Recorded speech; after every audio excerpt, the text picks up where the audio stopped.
Bachelor of hotel management లో university first rank, second rank, third rank. Sun International, Visakhapatnam, Hyderabad.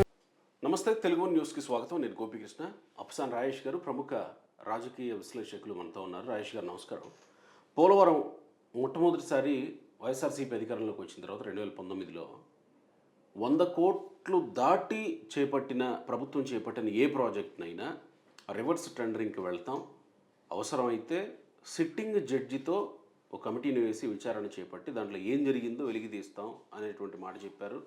అదే ప్రయత్నంలో వెళ్ళారు. పోలవరం కూడా చాలా వాటిలో రివర్స్ టెండరింగ్ అన్నారు. పోలవరంలో కూడా రివర్స్ టెండరింగ్ వెళ్ళారు.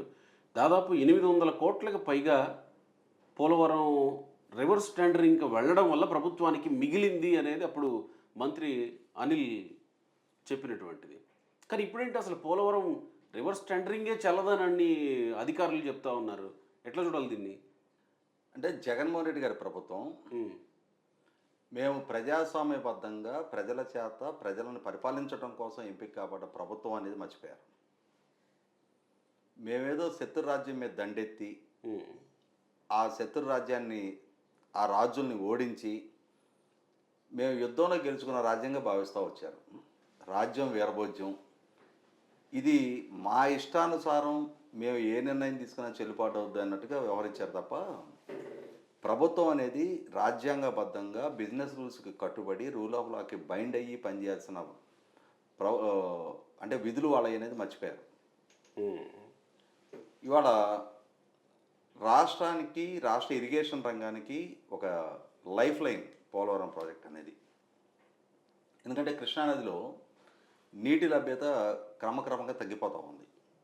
ఎగువన మహారాష్ట్ర, కర్ణాటక, ఇప్పుడు రాష్ట్ర విభజన తర్వాత తెలంగాణ కూడా పాలమూరు రంగారెడ్డి ప్రాజెక్టు ప్రతిపాదించిన తర్వాత కృష్ణానది నుంచి ఆంధ్ర ప్రాంతానికి వచ్చే నీటి లభ్యత ప్రశ్నార్థకంగా మారుతూ ఉంది.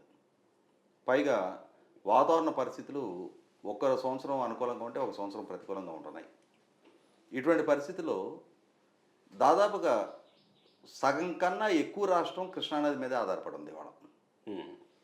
అటువంటి కృష్ణానది మీద ఆధారపడి ఉన్న ప్రాంతాల ప్రజలకి నీటి లభ్యత జరగాలి అని అంటే గోదావరి నుంచి నీటి పంపిణీ, నీటి ఎత్తిపోతల, అది గ్రావిటీ ద్వారానా లేదా ఎత్తిపోతల ద్వారానా గోదావరి కృష్ణాలను అనుసంధానం చేస్తేనే సాధ్యపడుతుంది. ఎందుకంటే గోదావరిలో చాలా పుష్కలమైన నీటి లభ్యత ఉంది. దాదాపుగా ప్రతి సంవత్సరం కొన్ని వేల టీఎంసీలు సముద్రం పాలవుతున్నాయి.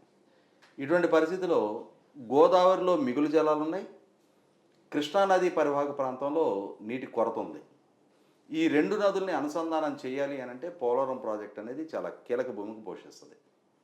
ఎందుకంటే మనకి శబరి ద్వారా, సీలేరు ద్వారా పోలవరంలోకి చాలా ఎక్కువ వాటర్ అందుబాటులోకి వస్తుంది గోదావరి నది ద్వారా. ఎందుకంటే ఒరిస్సా, ఛత్తీస్గఢ్ నుంచి అటవీ ప్రాంతం నుంచి ఆ జలం వస్తుంది. అక్కడ ఆ రాష్ట్ర ప్రయోజనాలకు కూడా ఏం భంగం లేదు.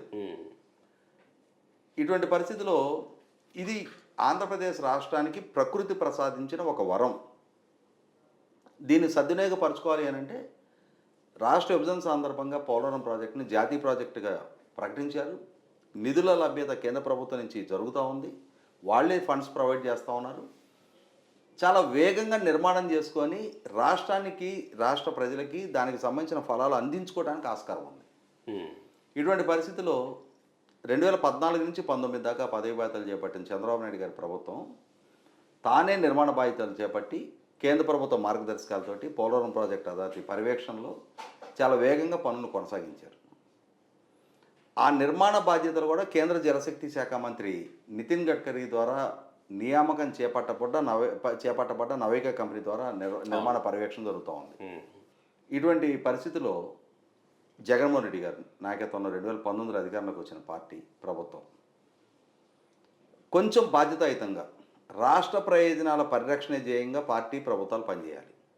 కానీ చంద్రబాబు నాయుడు గారి ద్వారా అపాయింట్ చేయబడ్డ కాంట్రాక్ట్ కంపెనీ అని చెప్పని వివక్ష ప్రదర్శించి సక్సెస్ఫుల్గా నడుస్తున్న పనుల్ని ఆపేసి 2019 మే 30 జగన్మోహన్ రెడ్డి గారు పదవి బాధ్యతలు చేపడితే మొదటి వారంలోనే పోలవరం పనులను ఆపించేశారు. చాలా వేగంగా పనులు నడుస్తూ ఉన్నాయి. ఇంకోటి ఏంటి అంటే ఇరిగేషన్ ప్రాజెక్టుల నిర్మాణం ఎప్పుడైనా కూడా నవంబర్ నుంచి జూన్ నెలాఖరు వరకు చాలా వేగంగా జరగడానికి ఆస్కారం ఉంటుంది. ఎందుకంటే నదిలో వరద తగ్గి మళ్ళీ వర్షాలు మొదలు కానంత వరకు చాలా వేగంగా పనులు చేసుకోవడానికి ఆస్కారం ఉంటుంది.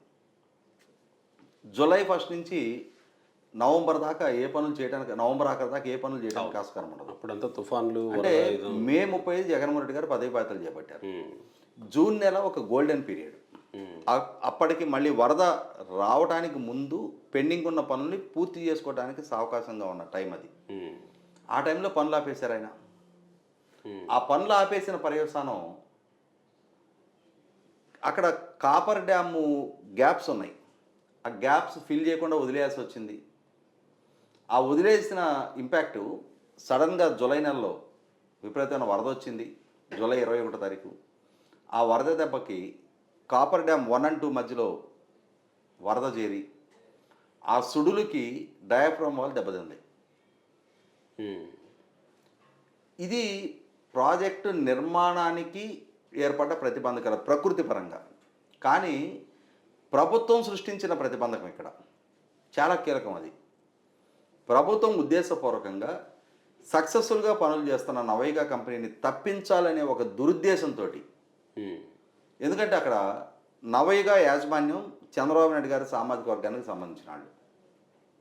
అక్కడ ఒక కాంట్రాక్టర్, ఒక గవర్నమెంట్, దాన్ని కులాల కోణంలో చూడాల్సిన నెక్స్ట్ లేదు. కానీ జగన్మోహన్ రెడ్డి గారు దాన్ని పరిగణలోకి తీసుకోవాలి. కులాల కోణంలోనే చూడాలనుకున్నాడు ఆయన. చంద్రబాబు నాయుడు గారి ప్రభుత్వం పోయింది, ఆయన సామాజిక వర్గీయులు పనులు చేయడానికి వీల్లేదు. మేము ప్రభుత్వంలోకి వచ్చాం, మా సామాజిక వర్గీయులు పనులు చేయాలి. భయము, పక్షపాతము, రాగద్వేషాలకు అతీతంగా పరిపాలన చేస్తాము అని చెప్పని రాజ్యాంగం మీద ప్రమాణ స్వీకారం చేసిన ముఖ్యమంత్రి ఈ కడుపు నిండా ఈ వివక్ష, పక్షపాత ధోరణి పెట్టుకొని చేసిన ఈ దురుద్దేశపు పని పర్యవసానం సక్సెస్ఫుల్గా పనులు నడుస్తున్న కంపెనీని తప్పించారు. తనకు అనుకూలమైన కంపెనీకి పనులు కట్టబెట్టాలని ఒక నిర్ణయం తీసుకున్నారు. సరే, నిర్ణయం తీసుకున్నావు, అది డ్యూ ప్రాసెస్ ఫాలో కావాలి కదా. ఇప్పుడు పనులు తప్పిస్తున్న కంపెనీ ప్రభుత్వంతో ఒప్పందం చేసుకుని పనులు చేస్తున్నారు. ఏ ప్రాతిపదిక మీద వాళ్ళని తప్పిస్తున్నావు? దానికి ఆయన చెప్పింది ఏంటి అంటే గత ప్రభుత్వం అధిక ధరలకి వాళ్ళకి పనులు కేటాయింపు చేసింది అని. 2014లో నిర్ధారణ జరిగిన ధరలకి పనులు చేయండి అని చెప్పని కేంద్ర ప్రభుత్వం అప్పచెప్పింది వాళ్ళకి. వాళ్ళకి పనులు అప్పచెప్పింది రాష్ట్ర ప్రభుత్వం కాదు. పోలవరం ప్రాజెక్ట్ అథారిటీ మానిటరింగ్లో నిర్మాణం జరుగుతుంది. కేంద్ర జలశక్తి శాఖ మంత్రి ద్వారా నియామకం చేపట్టబడ్డ సంస్థ అది. అయినా సరే కేంద్ర ప్రభుత్వం ఇప్పుడు పనులాపేసిన పక్షంలో రేపు రోజున ప్రతికూల ఫలితాలు ఎదురవడానికి ఆస్కారం ఉంది, ప్రాజెక్టు భవిష్యత్తు దెబ్బతింటది అని చెప్పినా కూడా లెక్క చేయకుండా కేవలం ఆ కంపెనీని తప్పించాలనే ఏకైక లక్ష్యంతో ఆ కంపెనీని తప్పించి ఆ తప్పించే ప్రాసెస్లో ఒకసారి ఆ ప్రొసీజర్ చూసుకుంటే వీడు ఒక విధానం తీసుకొచ్చారు. 100 కోట్లు దాటిన ప్రతి టెండర్ని మేము జ్యుడిషియల్ రివ్యూ కమిటీకి పంపిస్తాం. ఒక జ్యుడిషియల్ రివ్యూ కమిటీని కాన్స్టిట్యూట్ చేస్తున్నాం. వాళ్ళు పరిశీలించి వాళ్ళు నిర్ధారణ చేసిన తర్వాతే కాంట్రాక్ట్ అసైన్ చేస్తామని చెప్పని ఒక విధానాన్ని తీసుకొచ్చారు. అదే సందర్భంలో గత ప్రభుత్వ హయాంలో అధిక ధరలకి వాళ్ళకి పనులు కేటాయించారు. దానిలో అవినీతి చోటు చేసుకుంది. మేము ఇప్పుడు రివర్స్ టెండర్ ప్రాసెస్లోకి వెళ్తున్నాము అని చెప్పని ఒక పాలసీ డెసిషన్. అది పాలసీ డెసిషన్ అయినప్పుడు క్యాబినెట్ అప్రూవల్ ఉండాలి డెఫినెట్గా. 2019 మే 30 పదవి బాధ్యతలు చేపడితే 2019 ఆగస్టు 16 తారీఖు జీవో నెంబర్ 67 అని చెప్పని ఒక జీవోని తీసుకొచ్చారు. ఆ జీవో ద్వారా రివర్స్ టెండర్ విధానాన్ని అమల్లోకి తీసుకొచ్చి అక్టోబర్ 16 తారీఖు అంటే ఇరిగేషన్ డిపార్ట్మెంట్ ద్వారా, ఇంజనీరింగ్ డిపార్ట్మెంట్ ద్వారా ఈ జీవో తీసుకొచ్చారు. తర్వాత మున్సిపల్ అండ్ అర్బన్ మినిస్ట్రీ ద్వారా జీవో నెంబర్ 272 అంటే మున్సిపాలిటీలు, పట్టణాల్లో జరుగుతున్న పనులకు సంబంధించి కూడా రివర్స్ టెండర్ అప్లికబుల్ అవుతుందని చెప్పని జీవో నెంబర్ 272 తీసుకొచ్చారు. తీసుకొచ్చి ఈ జీవో బేస్ చేసుకొని టెండర్లు కాల్ఫర్ చేశారు. ఈ టెండర్లు కాల్ఫర్ చేసే సందర్భంగా ఆ రివర్స్ టెండర్లో పెట్టిన రూల్ ఏంటి అంటే 2 అంతకంటే ఎక్కువ సంస్థలు పార్టిసిపేట్ చేయాలి. దాంట్లో లోయెస్ట్ బిడ్డింగ్ ఎవరిదైతే వాళ్ళకి కేటాయింపు చేస్తామన్నారు. ఇక్కడ ఈ టెండర్ పిలిచే నాటికి 1771 కోట్ల ఇది పోలవరం ప్రాజెక్టు హెడ్ వర్క్స్ పనులు పెండింగ్ ఉన్నాయి. వాటికి టెండర్ పిలిచారు. అదే సందర్భంలో 4,987 కోట్ల 55 లక్షల రూపాయలకు సంబంధించిన జల విద్యుత్ కేంద్రం, దానికి సంబంధించిన పనులకి టెండర్ పిలిచారు. పిలిస్తే 231 కోట్లు తక్కువగా హెడ్ వర్క్స్కి, 623 కోట్ల 45 లక్షల రూపాయలకి తక్కువగా ఈ పవర్ ప్రాజెక్టుకి సంబంధించి మేఘా ఇంజనీరింగ్ ఒక్కటే టెండర్ దాఖలు చేసింది. ఇంకెవరు రాలా టెండర్ వేయడానికి కూడా. ఇంకా వేరే కంపెనీలు ఎవరు టెండర్ దాఖలు చేయలే. దాంట్లో వాళ్ళు పెట్టుకున్న రూల్ ప్రకారమే ఒకే సంస్థ కనుక టెండర్ దాఖలు చేస్తే ఆ టెండర్ రద్దు చేయాలి, మళ్ళీ రీటెండర్కి వెళ్ళాలి, మళ్ళీ నోటిఫికేషన్ ఇచ్చి మళ్ళీ రీటెండర్కి వెళ్ళాలి. ఈ నోటిఫికేషన్ ఇచ్చే ప్రాసెస్లో కూడా వీళ్ళు చేసిన తప్పేంటి అంటే హెడ్ వర్క్స్కి సంబంధించిన టెండరు ఇరిగేషన్ డిపార్ట్మెంట్ ద్వారా ఇవ్వాలి. ఈ పవర్ ప్రాజెక్టుకి సంబంధించిన టెండరు ఏపీ జెన్కో ద్వారా ఇవ్వాలి. కానీ తనకి సంబంధం లేని ప్రాజెక్టుకి సంబంధించిన టెండరు ఇరిగేషన్ డిపార్ట్మెంటే పవర్ ప్రాజెక్టుకి సంబంధించిన టెండర్ కూడా విడుదల చేసింది. Okay okay. అంటే మామూలు డిపార్ట్మెంటల్ జీవో తప్ప ఈ పాలసీకి క్యాబినెట్ అప్రూవల్ లేదు. క్యాబినెట్లో దీన్ని అప్రూవ్ చేయాలి, ఈ పాలసీ డెసిషన్. అవును కదా.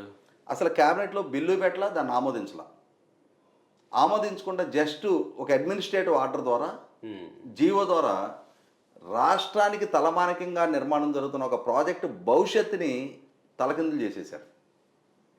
క్యాబినెట్ అప్రూవల్ జరగల, రూల్స్ ఫాలో కాల. అంటే ఒకే సంస్థ బిడ్ దాఖలు చేస్తే అది రద్దు చేయాలి, ఆ ప్రొసీజర్ ఫాలో కాల. పవర్ ప్రాజెక్టు జెన్కో ఇవ్వాలి, ఇరిగేషన్ డిపార్ట్మెంట్కి సంబంధం లేదు.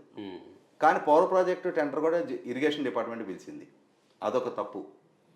అంటే నాకు లేని పెత్తనాన్ని నేను ఆపాదించుకొని నా ఇంటో ఏం చేసుకోవాలనేది నా ఇష్టం, పక్కింటోడు ఏం చేయాలో కూడా నేనే నిర్ణయిస్తే అసలు అది రాష్ట్రానికి సంబంధమే లేని ప్రాజెక్టు కేంద్రం చేపట్టాలి అని కదా వీళ్ళు ప్రతిపక్షంలో ఉండగా మాట్లాడి. ఇక్కడ ఈ విధమైన ప్రొసీజరల్ ల్యాప్సెస్ తోటి 2019 నవంబర్ 11వ తారీఖు రోజు మేఘా సంస్థతోటి ప్రభుత్వం అగ్రిమెంట్ చేసేసుకుంది. అంటే ఒకే సంస్థ దాఖలు చేసినప్పుడు రద్దు చేయకపోగా ఆ సంస్థతోటి అంటే ఈ ప్రభుత్వం ఒప్పందం చేసేసుకుంది. ఈ ఒప్పందం చేసుకున్నాక తీరిగ్గా దీని మీద ఇదేంటి ఇప్పుడు డ్యూ ప్రాసెసర్ ఫాలో కాకపోతే ఎట్లా అని చెప్పి నిర్ణయం తీసుకున్న తర్వాత దాని మీద చర్చ జరిగిన తర్వాత ముఖ్యమంత్రి గారు దాని మీద ఒక తూతూ మంత్రం సమీక్ష ఒకటి చేసి 2020 ఆగస్టు 25వ తారీఖు జీవో నెంబర్ 79 అని చెప్పని ఈ రివర్స్ టెండర్కి కొన్ని మార్గదర్శకాలు విడుదల చేస్తా ఆర్థిక శాఖ నుంచి ఒక దానికి గైడ్లైన్స్ విడుదల చేయించారు. ఇక్కడ ఈ డ్యూ ప్రాసెస్ ఎప్పుడైతే ఫాలో కాలేదో, క్యాబినెట్ అప్రూవల్ జరగలేదో, ఈ జీవో నెంబర్ 67 చెల్లుబాటు కాదు, జీవో నెంబర్ 272 చెల్లుబాటు కాదు, జీవో నెంబర్ 79 చెల్లుబాటు కాదు. నవంబర్ 11 జరిగిన రాష్ట్ర ప్రభుత్వం మేఘా వాళ్ళకి జరిగిన ఒప్పందము చెల్లుబాటు కాదు. జెన్కో వాళ్ళు పిలవాల్సిన టెండర్ని ఇరిగేషన్ వాళ్ళు పిలిచి ఖరారు చేసిన టెండరు చెల్లుబాటు కాదు. అయినా సరే వాళ్ళే పనులన్నీ ప్రభుత్వం ద్వారా జరిపిస్తూ వచ్చారు ఇప్పటిదాకా. అంటే చెల్లుబాటు కాని ఒప్పందాలు, లేని అధికారాలను ఉపయోగపెట్టుకుంటారు, డ్యూ ప్రాసెస్ ఫాలో కాని ఈ విధానాలతోటి ఈ పనులు నడిపిస్తూ వచ్చి వేల కోట్ల రూపాయల ప్రజాధనాన్ని ఇప్పటికీ 859 కోట్ల రూపాయలు మేము ఈ రివర్స్ టెండర్ ద్వారా ప్రజాధనాన్ని సేవ్ చేశామని చెప్పారు ఈ టెండర్ ప్రాసెస్ నడిపించేటప్పుడు. తర్వాత 1800 కోట్లు మళ్ళీ అంచనా పెంచారు. అంటే ప్రజాధనాన్ని కాపాడారా? చివరికి ఏం జరిగింది? మీన్ టైంలో ఆ పనులు కొనసాగక పనులు ఆపేసిన పర్యవసానం డయాఫ్రామ్ వాళ్ళు దెబ్బతిని 2021 చివరికి పూర్తి కావాల్సిన ప్రాజెక్టు 2029 నాటికి కూడా పూర్తి అవుతుందో కాదో తెలియని పరిస్థితి. అంటే ఒక నేరపూరిత చర్య. అధికారం చేతిలో ఉంది, వ్యవస్థల చేతిలో ఉన్నాయి, నేను ఏది చెప్తే అది అధికారులు వింటున్నారు కదా అని చెప్పని తప్పు మీద తప్పు అధికారుల చేత చేయించిన పర్యవసానం. ఇక్కడ అధికారులు కూడా మనం ఎక్స్క్యూజ్ చేయాల్సిన నెక్స్ట్ లేదు. బిజినెస్ రూల్స్కి వ్యతిరేకంగా ప్రభుత్వం తప్పటడుగులు వేస్తున్నప్పుడు దాన్ని చక్కదిద్దాల్సిన బాధ్యత అధికార వ్యవస్థది, బ్యూరోక్రాట్స్ది. వాళ్ళెందుకు ఈ తప్పులు అంతర్భాగం అయ్యారు? ప్రభుత్వం ఒక తప్పుడు నిర్ణయం తీసుకుంది, ఒక ఫైల్ రన్ చేస్తుంది, ఆ నోట్ ఫైల్లో వీళ్ళ డిసెంట్ ఎందుకు రాయలేదు? అంటే ఇక్కడ అధికార వ్యవస్థ పాలకులు కలిపి సమిష్టిగా చేసిన తప్పు ఇది. మేఘా సంస్థకైనా తెలియదా ఇది రేపటి రోజున మన నెత్తికి వస్తుందేమో, ఇలా డ్యూ ప్రాసెస్ ఏం ఫాలో కాకుండా మనకు కాంట్రాక్ట్ కట్టబెడుతుంది ప్రభుత్వం, రేపటి రోజున మన ఇక్కడ గమనించుకోవాల్సింది ఏంటి అంటే మేఘా సంస్థ అయినా, జగన్మోహన్ రెడ్డి గారైనా, లేదా కన్సర్న్ అధికారిగా ఉన్న ఆదిత్యనాథ్ దాస్ గారైనా, వీళ్ళందరూ ఆశించింది అనుకున్నది ఏంటి అంటే జగన్మోహన్ రెడ్డి ఓడిపోతాడు, ఓకే, ప్రత్యర్థులు పాలకులుగా వస్తారు, ఈ తప్పులు ఈ ప్రొసీజర్ ల్యాప్సెస్ అన్నీ బయటకు వస్తాయి అనేది వాళ్ళకి కళ్ళలో కూడా అనుకోలే. జగన్మోహన్ రెడ్డి గారు వాళ్ళ మీడియా, వాళ్ళ వ్యూహకర్తలు, వాళ్ళ సోషల్ మీడియా అదే పనిగా బాగా ఊతున్నట్టుగా నేను సింగిల్ సింహాన్ని, వైనాట్ 175, రాబోయే 30 ఏళ్ళు నేనే సీఎంగా ఉంటా అని చెప్పనే ఈ కబుర్లునే, ఈ బాకా ఊదుడినే నిజమని అనుకొని నమ్మి ఈ రకంగా అడుగులేసుకుంటూ వెళ్ళారు. లేదంటే సుదీర్ఘకాలం వ్యాపార రంగంలో ఉండాలనుకునే మెగా సంస్థ అయినా ఈ తప్పులు ఎందుకు భాగస్వామ్యం అవుద్ది? కరెక్టే. మొన్న మీరు ఈ విషయం చెప్తుంటే నాకు మొన్న ఒక సీనియర్ జర్నలిస్ట్ బయటపెట్టిన ఒక భాగవతం బయటకు వచ్చింది, మెగా ఇంజనీరింగ్ సంస్థకు సంబంధించి 2500 కోట్లకు సంబంధించి. అదేదో బ్యాంకుకి దానికి ఉన్నటువంటి పరిధి ఎంత, అది ఇచ్చిన లోన్ ఎంత అనే విషయం మీద ఒక మెగా స్కామ్ బయట పెట్టారు కదా. అవును. సో దాదాపు ఇక్కడ కూడా అంతే కనపడుతుంది. 100కి 100 పాళ్ళు ఒక బరితెగింపు ధోరణి. రాష్ట్ర భవిష్యత్తు నిర్దేశించి వేల కోట్ల ప్రజాధనంతో ముడిపడి ఉన్న పనులు చేసే సందర్భంగా ప్రొసీజర్ ఫాలో కాకుండా ఏదో ఇప్పుడు నా జేబులో ఉన్న డబ్బు నా ఇష్టం వచ్చినట్టు ఖర్చు పెట్టచ్చు, కానీ ఒక సంస్థకు ప్రాతినిధ్యం వహించేటప్పుడు ఆ సంస్థకు సంబంధించిన డబ్బు 100 రూపాయలు ఖర్చు పెట్టాలన్నా ఓచర్ రాయిసే ఖర్చు పెట్టాలి. అవును కదా. ఆఫీస్కి వచ్చిన 4 అతిథులకి టీ తెప్పించాలి అన్నా కూడా మిస్లేనియస్ ఎక్స్పెన్సెస్ కింద ఓచర్ రాసే తెప్పియాలి.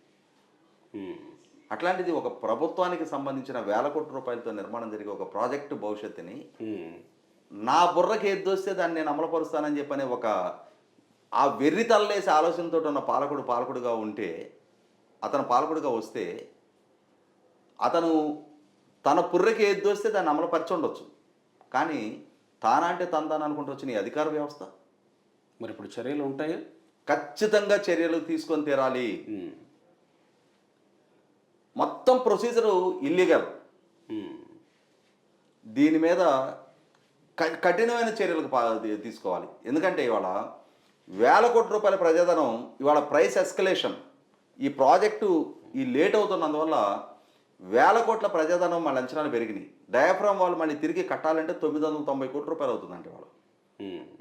ఎందుకంటే వీళ్ళు అన్నమయ్య ప్రాజెక్టు గేట్లు మెయింటెనెన్స్ కోసం 5 కోట్లు ఇవ్వని పర్యవసానం ప్రాజెక్టు బ్రీచ్ అయిపోయి 980 కోట్లతోటి మళ్ళీ అది ప్రాజెక్టు రీకన్స్ట్రక్ట్ చేయాల్సి వస్తుంది వీళ్ళ బాధ్యత రాహిత్యం వల్ల. అట్లాగే వాళ్ళ పోలవరం ప్రాజెక్టు కూడా ఒకటి దాని జెస్టేషన్ లేట్ అయిపోయింది. 2021లో పూర్తి కావాల్సిన ప్రాజెక్టు 2029 నాటికి 8 సంవత్సరాల పాటు ఆ ప్రాజెక్టు నిర్మాణం వల్ల రాష్ట్రానికి అందాల్సిన ఫలాలు కరెక్ట్. దాదాపుగా 13 లక్షల ఎకరాల కృష్ణా డెల్టా స్థిరీకరణ, 10 లక్షల ఎకరాలు గోదావరి డెల్టా స్థిరీకరణ, 7,20,000 ఎకరాలు కొత్త ఆయకట్టుకు నీరు అందటం, విశాఖపట్నం జిల్లా వరకు తాగునీటికి పరిశ్రమలకు నీరు అందటం, సంవత్సరానికి 960 మెగావాట్ల పవర్. అంటే ఈ మొత్తం నష్టం ఎవరిది? ఎంత ప్రజాధనం, ప్రభుత్వానికి రావాల్సిన ఆదాయం, రైతాంగాల్సిన దక్కాల్సిన నీటి వనరులు, ఇవన్నీ ఇంత లేట్ అవడానికి బాధ్యులు ఎవరు?